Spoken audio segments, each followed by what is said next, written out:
जो मन यह सुख सुख का धाम,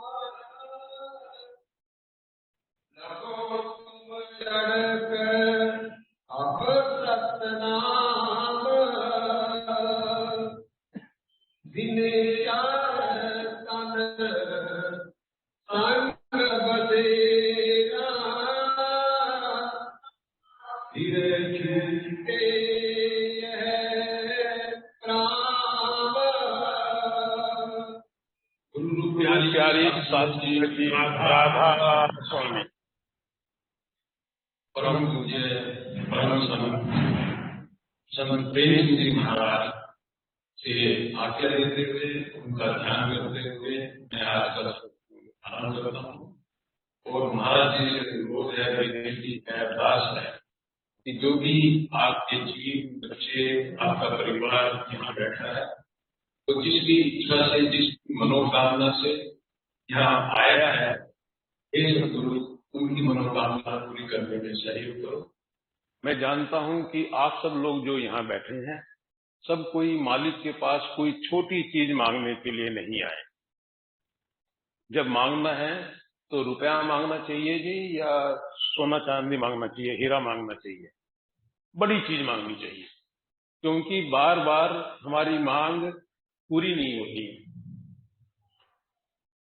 तो आप सब लोग यहाँ पर आए हैं, सबको पता है कि ये मनुष्य का शरीर बड़े ही सौभाग्य से बहुत अच्छे कर्म करते हैं तब मिलता है, हम सबको पता है। तो उसी वजह से हम सब लोग यहाँ इस डेरे में बाबा जी महाराज के पास इस इच्छा से आए हैं कि हे प्रभु, हमको इस सुख दुख की नगरी से, यहाँ बार बार आने जाने से, इस 84 लाख योनियों से हमारा छुटकारा कराओ। और यह जो स्थान है, जो कि अस्थायी स्थान है, हम सबको पता है, यहाँ सबको जाना है, पता तो हमको है, पर हमको लगता है बाकी को जानना मुझे नहीं था। बस अगर हम ये सच्चाई स्वीकार कर लें कि भाई जैसे देखते हुए दूसरे लोग चले गए, एक दिन हम भी चले जाएं, तो जिस उद्देश्य के साथ स्वामी जी महाराज की आज्ञा से, शिवदयाल सिंह जी महाराज की आज्ञा से शालिग्राम जी ने ये रचना की, तो ये चेतावनी दी, इस चेतावनी से हमारा काम बन सकता है। तो इस शब्द में स्वामी जी महाराज कह रहे हैं कि भाई सुख और दुख इस संसार में दोनों है। इसलिए मैं कई बार पहले भी सत्संग में कहा है कि अगर मालिक से सुख मांगेंगे तो याद रखना दुख साथ में है। जब तक पेट में भूख नहीं है, कितना भी अच्छा खाना हो, स्वाद नहीं है। अब मैं अपनी बात बता रहा हूं जी, 3 तारीख से 13 तारीख तक एक शादी, दूसरी शादी, तीसरी शादी, चौथी शादी, हालत ऐसी हो गई कि जब खाने का सामान देखते थे तो वहां जाने की इच्छा नहीं होती थी। वही मसाले, वही सब कुछ, क्यों? हर रोज खा के मन भर गया, खाना वही है, अच्छा नहीं लग रहा है। तो वही साधन सुख दे रहा है और वही चीज दुख दे रही है। तो इस संसार में सुख और दुख दोनों एक साथ हैं। जो सत्संगी है वो ना सुख में पड़ता है ना दुख में पड़ता है, ना उसे दुख के अंदर दुख महसूस होता है, ना सुख में सुख महसूस होता है। वो अपनी आत्मा को आनंद की हालत में रखता है, संतोष की हालत में रखता है, अपने आप को मालिक की दया में रखता है।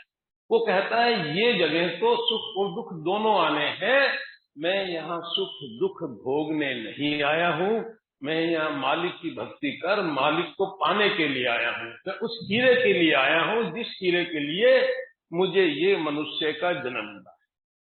ये तय है, जब तक हम इस जगह हैं ये चीजें मेरे जीवन में आती रहेंगी। सुख भी आएगा, सुख को पाकर के हमें बहुत ज्यादा इस संसार में लीन नहीं हो जाना है, क्योंकि दुख पीछे पीछे आ रहा है। दुख आया उसे देख करके बहुत ज्यादा अपने आप को विचलित नहीं करना है, अपना विश्वास नहीं तोड़ना है, क्योंकि दुख के पीछे सुख भी चला आ रहा है। दोनों चीजें जुड़ी हुई हैं, इस संसार में दोनों चीज मिलती हैं। संत कहते हैं भाई अगर इससे बचना है तो मालिक की भक्ति कर, क्या करो लोगों, तुम चढ़कर सतनाम। सतनाम का मतलब वो नाम जो सदा रहने वाला है। संसार में कोई चीज स्थायी नहीं, सब चीजें नष्ट होने वाली हैं। कहते हैं उस मालिक के उस नाम को, कौन से नाम को? धनात्मक नाम को, उसके साथ अपनी आत्मा को जोड़ो तो तुम इस सुख दुख की नगरी से निकल जाओगे। और यहाँ पर जो बसेरा है, जो हमारा रहना है, जो स्थान मिला है, जैसे घर है, जैसे ये शरीर मिला है, थोड़े टाइम के लिए मिला है, एक दिन इसको छोड़ के जाना है, ये जगह छूट जाएगी। अगर हमको मालूम चले कि हमें ये स्थान छोड़ के जाना है, तो हमारा उस स्थान के साथ मोह बढ़ जाएगा, कम हो जाएगा? जी, हमारा मोह कम हो जाएगा, क्योंकि पता है ये छोड़ के जाना है, अपना नहीं। हम इस संसार को अपना समझे बैठे हैं, इसलिए यहां मोह में इतने फंसे हुए हैं। तो मैं बार बार कहता हूं कि हमारी भजन बंदगी इसलिए है कि जब चलने का समय आए, यहां से ऐसे चल सके जैसे एक मुसाफिर सराय से, होटल से निकल पड़ता है, फिर वो ये नहीं सोचता है पीछे इसका क्या होगा। और हम क्या करते हैं? हमें अपने अलावा अपने बेटे बेटे के बेटे बेटे के बेटे सबकी चिंता है। चिंता किसकी नहीं है? अपनी नहीं है। कि ऐसा ना हो, ये जो मौका मिला है मालिक की भक्ति करने का, मालिक को पाने का, ये मौका हमारे हाथ से निकल जाए और हम इस संसार के सुखों दुखों में ही डूब के रह जाएं। इस संसार में कोई आदमी ऐसा नहीं है जिसके जीवन में केवल दुख दुख है या केवल सुख सुख है। सब है, पर आनंद अलग है, सुख अलग है। इस चीज को याद रखना। आनंद और सुख अलग चीज है, मस्ती अलग चीज है। जब भजन करते हैं इसलिए बोलते हैं कि भजन में सुख नहीं है, भजन के अंदर मस्ती है, आनंद है।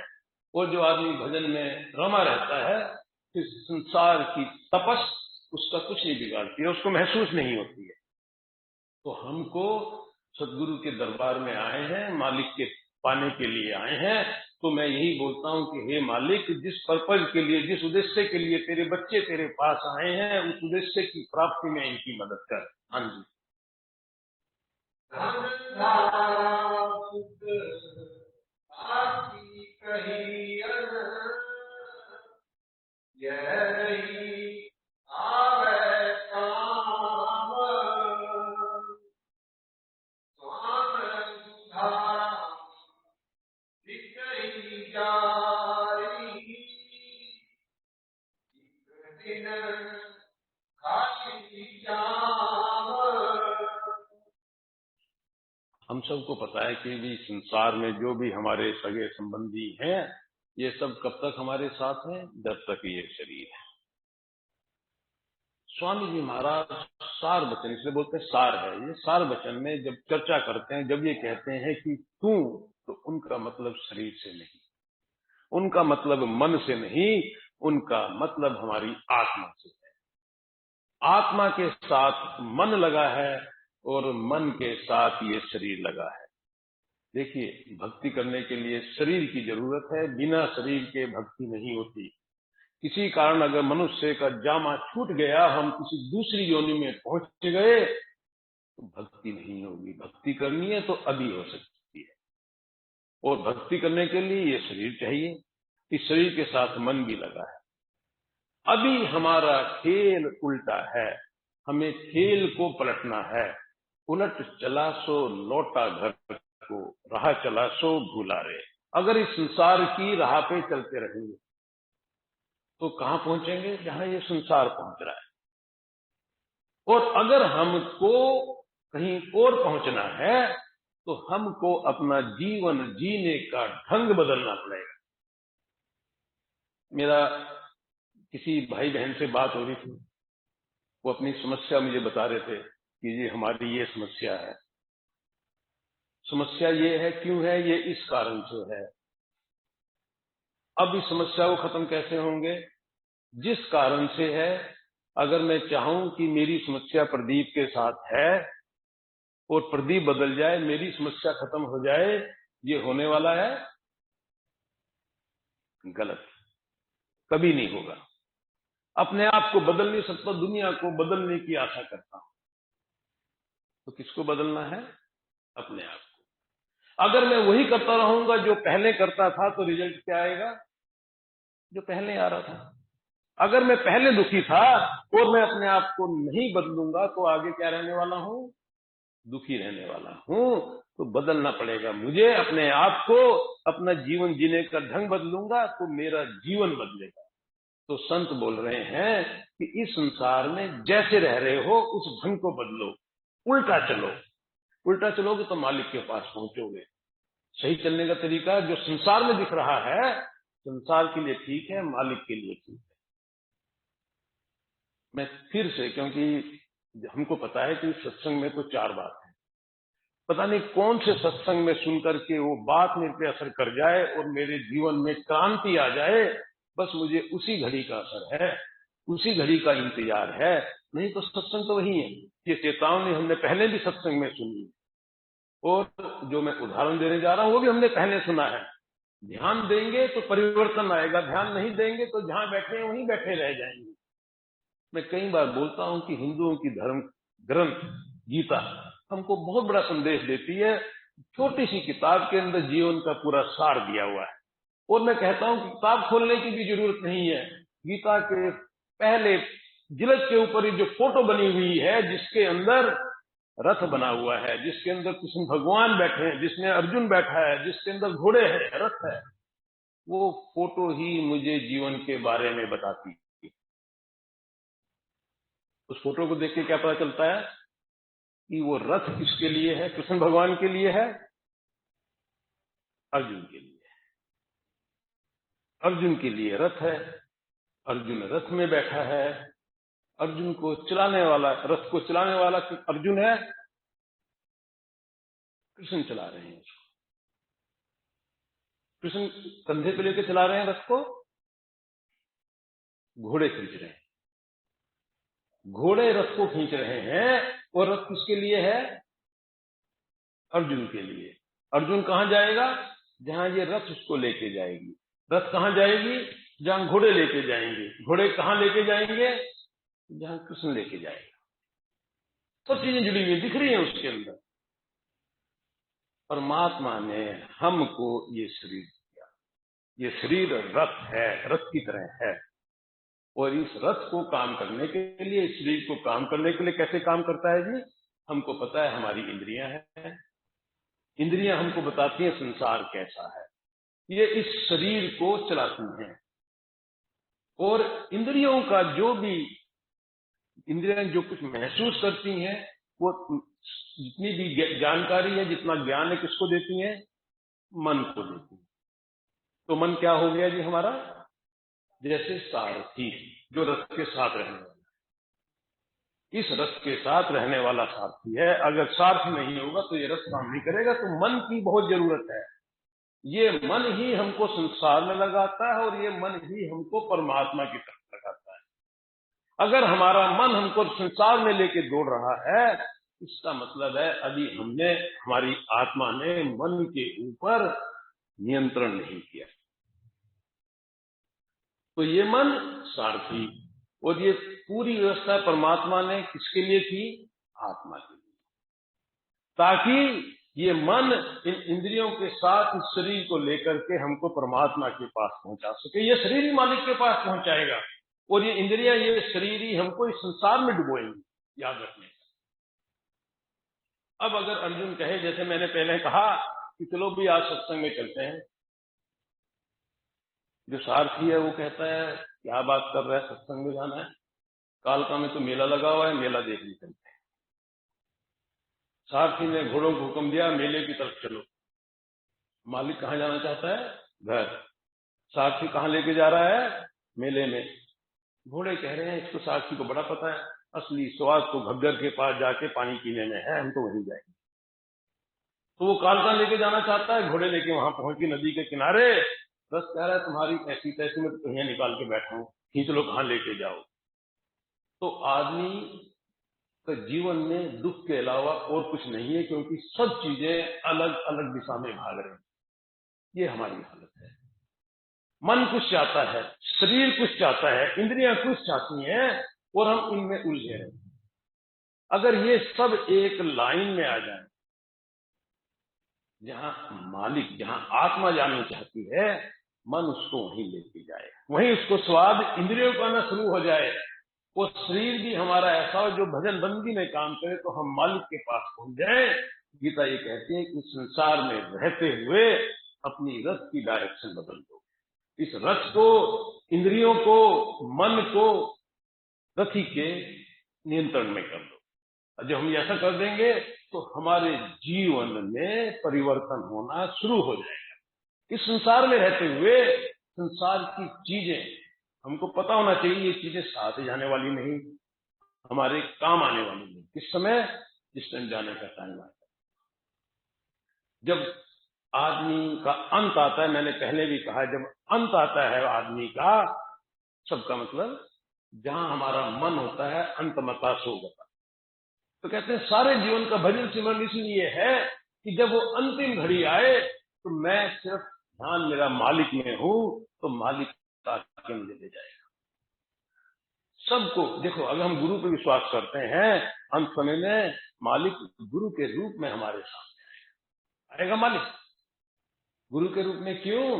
क्योंकि हमने परमात्मा को गुरु के रूप में माना है। तो आना मालिक को है, तो मालिक तब आएगा जब हम उसको मालिक की तरह याद करें।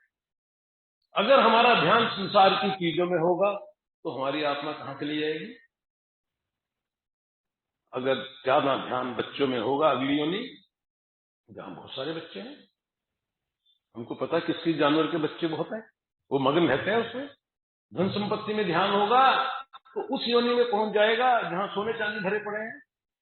पता नहीं कितना धन पृथ्वी में गड़ा पड़ा है, वहां कितने जीव, सांप, बिच्छू बैठे हैं, अभी वहां जाके बैठ जाएंगे। तो इसलिए कहते हैं कि अगर हम मालिक से, जिस उद्देश्य से हम यहाँ बैठे हैं, मालिक से मालिक को मांगेंगे, ध्यान मालिक में होगा, तो मरने के बाद क्या होगा? मालिक में। पर उसके लिए हमें इस काबिल बनना है। इसलिए मैं बार बार बोलता हूं, हमारे जीवन में परिवर्तन आना चाहिए। हम जिसके पास जाना चाहते हैं उसके जैसा बनना पड़ेगा। जो गुण मालिक के हैं वो गुण अपने अंदर पैदा करने पड़ेंगे। मालिक दयावान है, हमारे अंदर भी दयालुता आनी चाहिए। मालिक पता नहीं कितनी हमारी गलतियां माफ करता है, तो हमारे अंदर भी ये भाव होना चाहिए कि हम दूसरों की निंदा ना करना, दूसरों की चर्चा चुगली में अपने आप को ना उठाए। और हम कितने बड़े हैं जी, हम और जीवों को तो छोड़ो, हम संतों की बुराई में भी लग जाते हैं। गुरु ग्रंथ साहब को पढ़ के देखो, उसमें लिखा हुआ है कि संत के निंदक के साथ क्या होता है। हम सोचते हैं हमें को पता है कि संत की क्या पहचान है, और संत को पहचानने में सबसे ज्यादा दिक्कत किसको आती है? परिवार को आती है। सबसे ज्यादा दिक्कत किसको आती है? गांव वालों को आती है। सबसे ज्यादा दिक्कत किसको आती है? बिरादरी को आती है। उनको क्या लगता है, ये तो हमारे जैसा है, कल तो गुल्ली डंडा खेलता था हमारे साथ, कल तक तो ये बैठ के हमारे साथ ये करता था, आज देखो कपड़े बदल के यहां बैठ के। सबकी ये मतलब ये एक ही, सभी के साथ ऐसा होता है। तो क्या हासिल किया हमने? जिसकी निंदा करेंगे उसके पाप अपने खिलते। संसार में किसी दूसरे आदमी ने कोई गलत काम किया, आपने उसकी निंदा की, तो समझो उससे जो गलती हुई उसमें हम शरीक हो गए, पार्टनर हो गए। तो जो सजा उसको मिलनी है, थोड़ा बहुत असर मेरे ऊपर। तो संसार में निंदा चुगली ये सत्संगी के जीवन की पहचान है। इसलिए बार बार मैं सत्संगी बोलता हूं कि सत्संगी का जीवन कैसा होना चाहिए? उसको निंदा, चर्चा, चुगली, फालतू की बातों से दूर रखना चाहिए। नहीं तो संसार में उलझ के संसार पे रह जाओगे। जिस उद्देश्य के लिए जीवन मिला है वो उद्देश्य नहीं पा सकते। हाँ जी।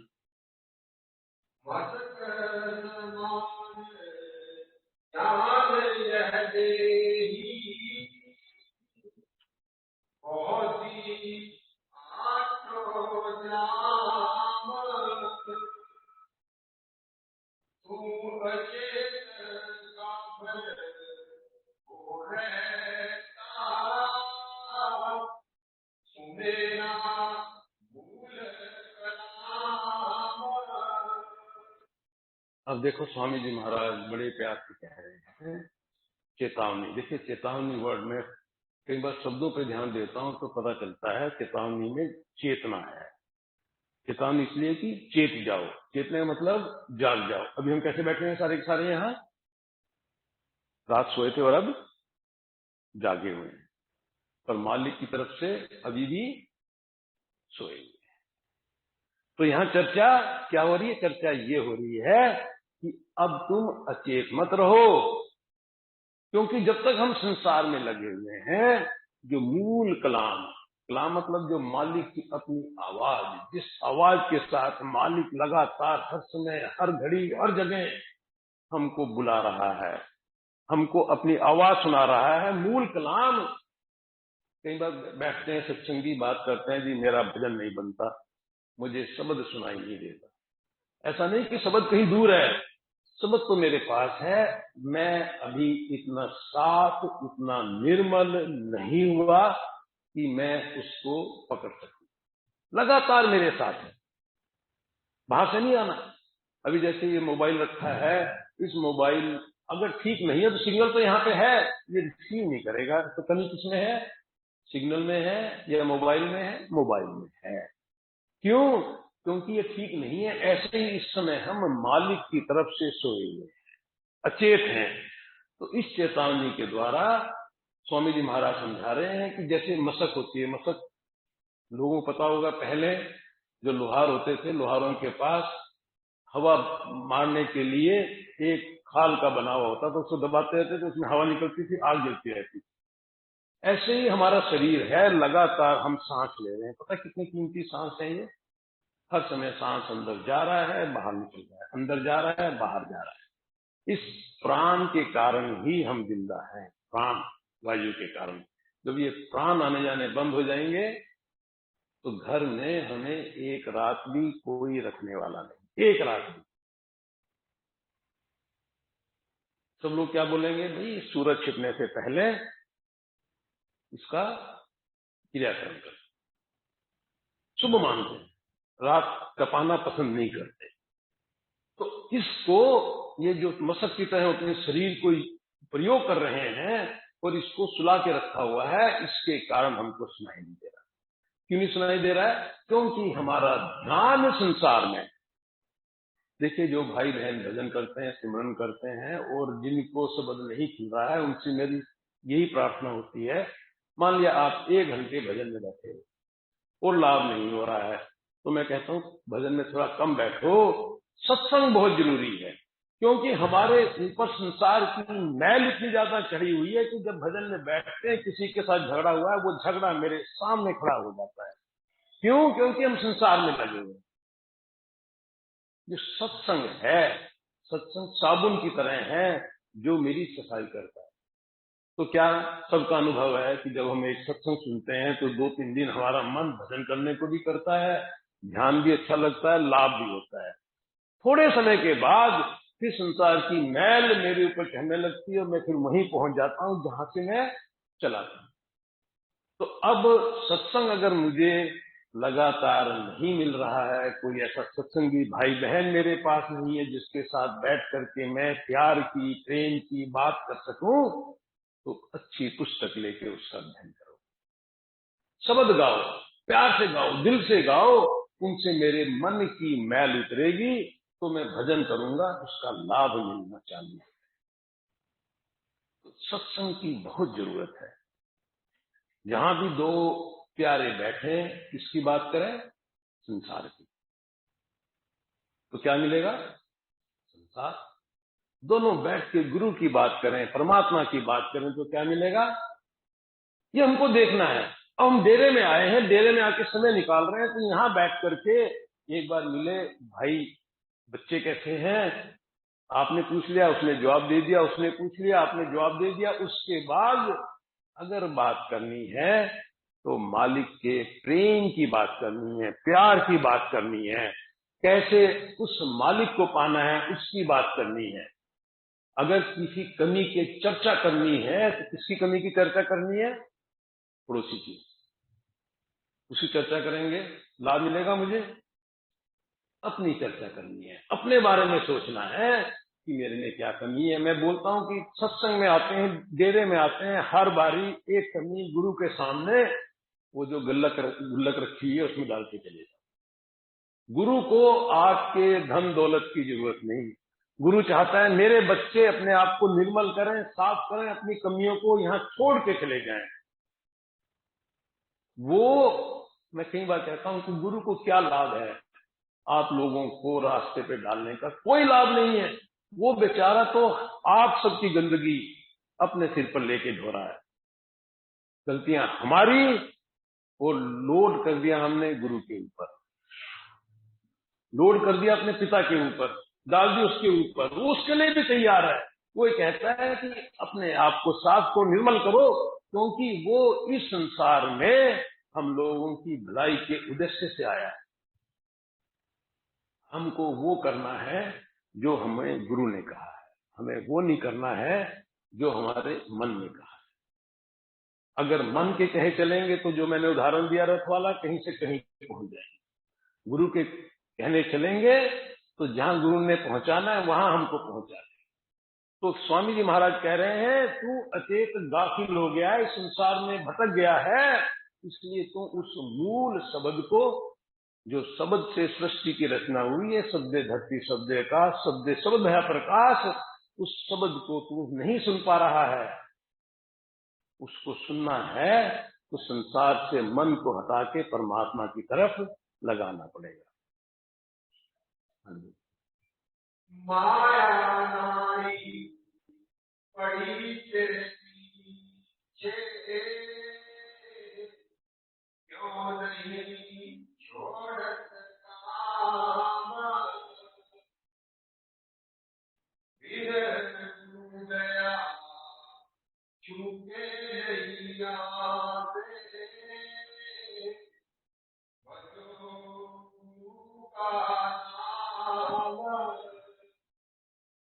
अब देखो स्वामी जी महाराज फिर कह रहे हैं कि दो चीजें, एक तो बिना गुरु का दिया हुआ नाम। गुरु का नाम का मतलब ये नहीं कि जो गुरु का नाम, जैसे हमारे महाराज जी संत प्रेम सिंह जी ये नहीं कह रहे हैं कि प्रेम प्रेम करना है। गुरु ने जो नाम की दीक्षा हमको दी है, देखिए हमें जब गुरु महाराज नाम देते हैं उसके अंदर जितने भी आध्यात्मिक मंडल हैं, जैसे शुरू में बीबी जी ने शब्द गाया और उन्होंने 5 आध्यात्मिक मंडलों का जिक्र किया, चाहे वो सहस दल कमल हो, चाहे वो त्रिकुटी हो, हर एक के धनी का नाम जो हमको मंत्र दिया जाता है उसमें था। तो सबकी भक्ति उस मंत्र में शामिल है। तो गुरु ने जो नाम दिया है उसका जाप करना है। उसने क्या कहा कि बिना गुरु की कृपा के ये संभव नहीं। ये मत सोचो कि जब हमने गुरु से नाम लिया है, किसने लिया है? मैंने नाम लिया है ना, गुरु ने नाम दिया है। हम कौन होते हैं? कई बार सत्संगी कहते हैं कि जी गुरु की पहचान क्या है, हम गुरु को कैसे पहचानेंगे? वो सवाल ऐसे ही है जैसे कोई बच्चा जिसको हिसाब किताब नहीं आता, मैथमेटिक्स में कमजोर हो, उसे कहें भी तू स्कूल में जा, एक टीचर को ढूंढ जिसको मैथमेटिक्स आता। वो बच्चा ढूंढ लेगा? उसको नहीं ढूंढ सकता, उसे खुद ही नहीं आता। कैसे पता चलेगा कि इस मास्टर को आता है नहीं आता? मास्टर को पता है धोखा होने की संभावना है, और आजकल बहुत होता है, उनको पता है। बहुत से लोग किसी न किसी लालच में गुरु बन के बैठ जाते हैं, पर ये तय है कि जो जीव है वो गुरु को नहीं पहचान सकते। बहुत मुश्किल है, क्योंकि गुरु भी हम देखने में बिल्कुल हमारे जैसा है। और ये जो संत मत है, इसमें जब तक गुरु की कृपा नहीं होगी तब तक काम नहीं बनेगा। जब ये बात कहते हैं तो भाव ये है कि गुरु की भक्ति इस यात्रा की शुरुआत है। प्रथम जन्म गुरु भक्ति कर, जन्म दूसरे नाम। तो जब नाम की महिमा गाई गई है, नाम तब फलीभूत होगा जब मैं गुरु की भक्ति करूंगा। गुरु की भक्ति मतलब देखिए, उस नाम को जाप करने से लाभ मुझे तब मिलेगा जब मेरा गुरु पे विश्वास होगा। इसलिए मैं बोलता हूं कि जो भी आपका गुरु है उसके ऊपर पूरा सब कुछ भूल करके पूरा भरोसा रखो, और जो कुछ उन्होंने बताया उस रास्ते चलो।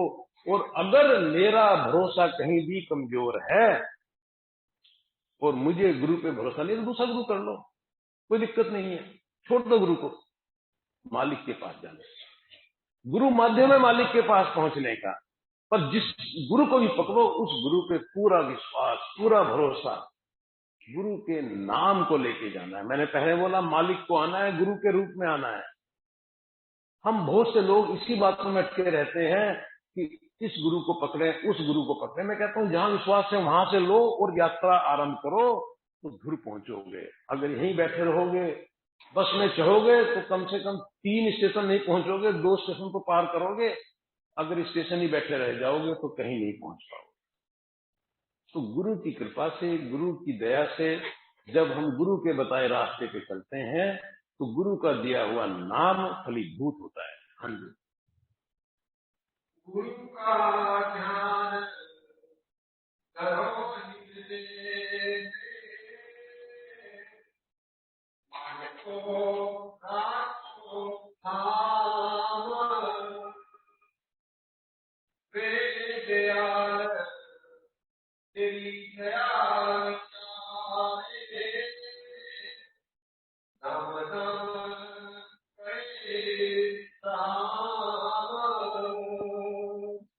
मेरा अपना अनुभव जी, निज अनुभव, कि जब भी मन में अशांति आती है तो किसको याद करो? गुरु को याद करो। तो गुरु को हर समय याद रखेंगे तो मन में अशांति, मन में चिंता, मन में तकलीफ पैदा ही नहीं होगी। गुरु पे भरोसा, गुरु की याद दिल में बसा के रखिए। संत मत पे चलने वाले सत्संगी की ये पहचान है।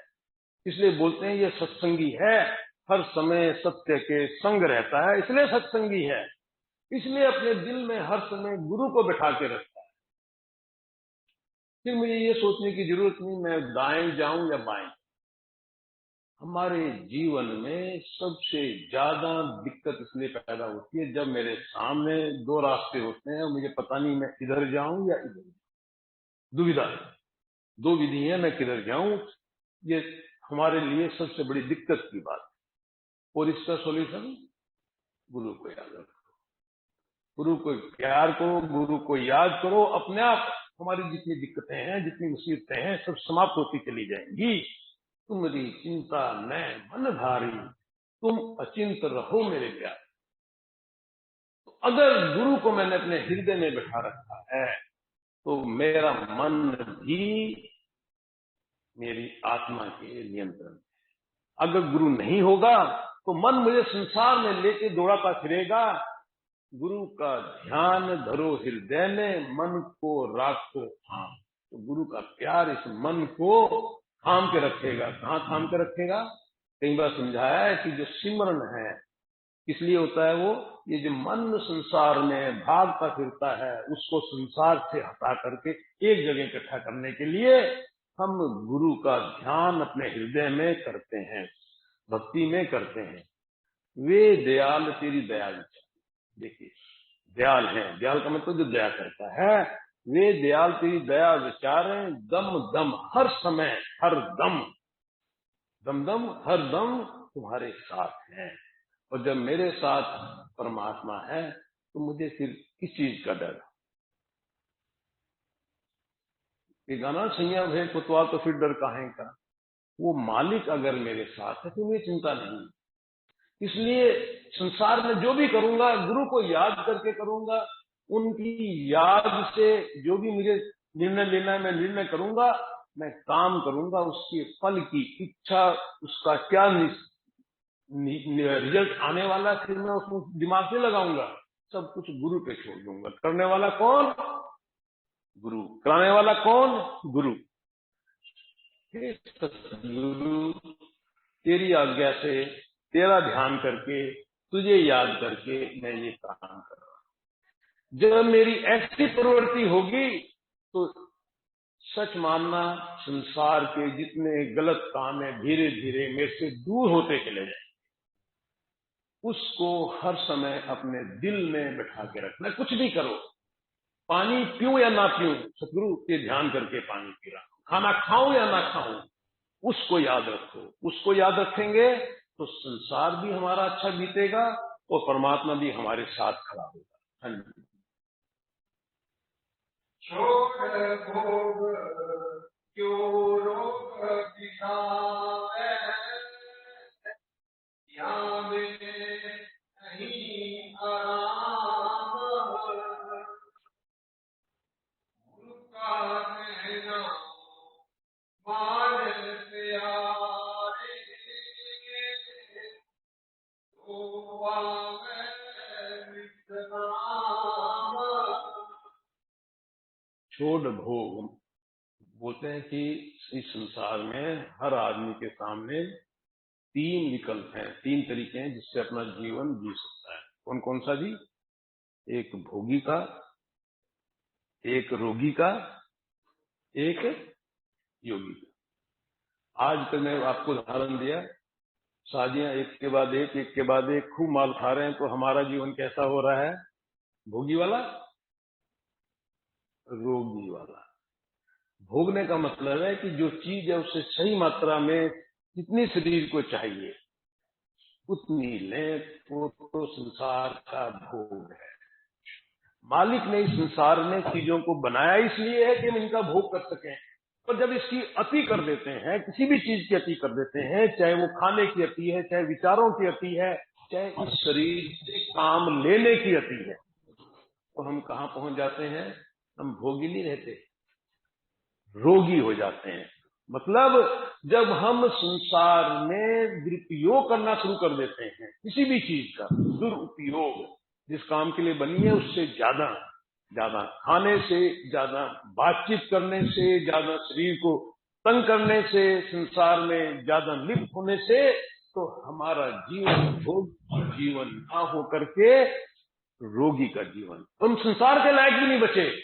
जिस काम के लिए संसार बना हुआ है, सुख दुख के लिए बना हुआ है, तो केवल दुख मिले, सुख भी नहीं मिले। संत कहते हैं तुझे मनुष्य का शरीर योगी बनने के लिए दिया है। योगी मतलब योग मतलब जोड़ना। इसका मतलब किसी न किसी चीज के साथ अपने आप को जोड़ना है जिसके साथ नहीं जुड़े हुए हैं। किसके साथ जोड़ना है? परमात्मा के साथ। कहते परमात्मा के साथ जोड़ना यही एक योगी, एक सत्संगी का काम है। तो वो क्या करता है? वो संसार को नहीं छोड़ता, संसार में से उतना लेता है जितना इस शरीर के लिए जरूरत है। वह खाने के लिए नहीं जीता, जीने के लिए खाता है। वह लोगों से उतना ही व्यवहार करता है जितना व्यवहार संसार में रहने के लिए पर्याप्त है, ज्यादा नहीं। वो बैठ करके फालतू की संसार की गपबाजी में नहीं ले। जब सत्संगी बने हैं तो हमारी कोशिश होनी चाहिए धीरे धीरे, अगर हम आज रोगी हैं, रोगी से भोगी बने और फिर भोगी से योगी बने। तो स्वामी जी महाराज बार बार मुझे चेतावनी दे रहे हैं, मुझे समझा रहे हैं कि भाई योगी बन, अपनी आत्मा को परमात्मा के साथ जोड़। सूरत शब्द योग, सूरत को शब्द के साथ जोड़ना ही राधा स्वामी है। राधा मतलब आत्मा, स्वामी मतलब परमात्मा। राधा और स्वामी को जोड़ना है। जो जुड़ जाएंगे तो हम सही मायने में राधा स्वामी मार्ग पर चलने वाले। हाँ जी। सुख तेरा सब दूर तेरे अचल रूपाम, राधा स्वामी कह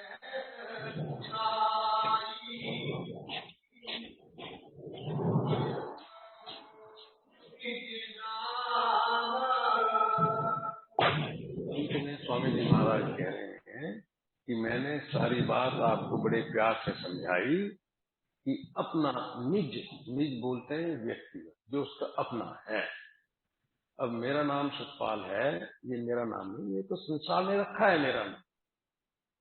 जितने भी हमारे नाम है, देखो इस संसार में अपना नाम तक भी अपना नहीं, नाम भी दूसरों का दिया है। तो इस नाम की बात नहीं कर रहे हैं। और मालिक के जितने नाम, जिस भी नाम से हम मालिक को याद करते हैं, वो भी हमारे बनाए हुए हैं। मालिक के किसी न किसी गुण के कारण आदमियों ने रखे हैं। इसलिए संत बार बार जब अपने सत्संग में नानक नाम जहाज है चढ़े सो उतरस पार, नानक नाम की बात नहीं हो रही है। नानक जी कह रहे हैं कि वो नाम तुझे इस संसार से लेके उस मालिक तक लेके जाएगा। तो वो जो नाम है वो धुनात्मक नाम है, जो मालिक का कलाम हर समय मेरे अंदर हो रहा है, उस कलाम की बात कर रहे हैं। क्योंकि मेरे में मालिक में भेद नहीं, मेरी आत्मा उस समुद्र की एक बूंद है। उस मालिक के जो गुण हैं वो सब गुण मेरी आत्मा के हैं। अभी उस आत्मा के ऊपर उसका निज प्रकाश 12 सूर्य से ज्यादा है, उसके ऊपर कवर चढ़े हैं, उसे अपनी शक्ति का अपनी ताकत का पता ही नहीं है। कहते हैं कि उस निज नाम को, जो परमात्मा का अपना गुणात्मक नाम है, जो किसी भाषा में नहीं है, किसी भाषा में नहीं है, इसलिए नाम बोला है। ठीक है ना, कि उसके साथ अपनी आत्मा को जोड़ो। और उसके साथ कैसे अपनी आत्मा को जोड़ना है, उस योग को, उस विधि को बताने के लिए ही गुरु इस संसार में आए हैं, संत आए हैं। वो आकर के इस संसार में जो आत्माएं हैं जो तड़प रही हैं, उन आत्माओं को मालिक से मिलने का रास्ता बताते हैं। तो कहते हैं कि हम मालिक के पास, हे सतगुरु, हम सब तेरे पास इसी उद्देश्य से आए हैं, इसी इच्छा से आए हैं। हे सतगुरु, हमारी इस इच्छा को पूरी कर, इस मनोकामना को पूरी कर कि अपने दरबार में, अपने स्थान में एक ऐसा स्थान जो बदलता नहीं, इसलिए उसको क्या बोला, सचखंड बोला। ऐसी स्थान, ऐसी जगह जो सदा रहता है, प्रलय महाप्रलय इनमें नष्ट नहीं होता, जहां आत्मा का बार बार इस संसार में जन्म मरण नहीं होता, उस सचखंड में, अपने स्थान में, हे मालिक हमको लेके जा, हमें मोक्ष दिला। इसी भावना के साथ, इन्हीं बातों के साथ हम आज का सत्संग समाप्त करते हैं। मेरी फिर आप सबसे यही बेनती, ये प्रार्थना है कि सत्संग सुनने के बाद मन में किसी एक कमी को, अपनी जो भी आदत है, उसको आज जाते हुए मालिक की झोली में प्रेम सिंह जी महाराज के आगे अर्पित करके जाएं, अपने जीवन में बदलाव लाएं, अंतर लाएं, तो लोगों को पता चले, हाँ भाई हम डेरे में गए थे, हमारा जीवन बदला, हम कहीं सही रास्ते पे चले। राधा अब 5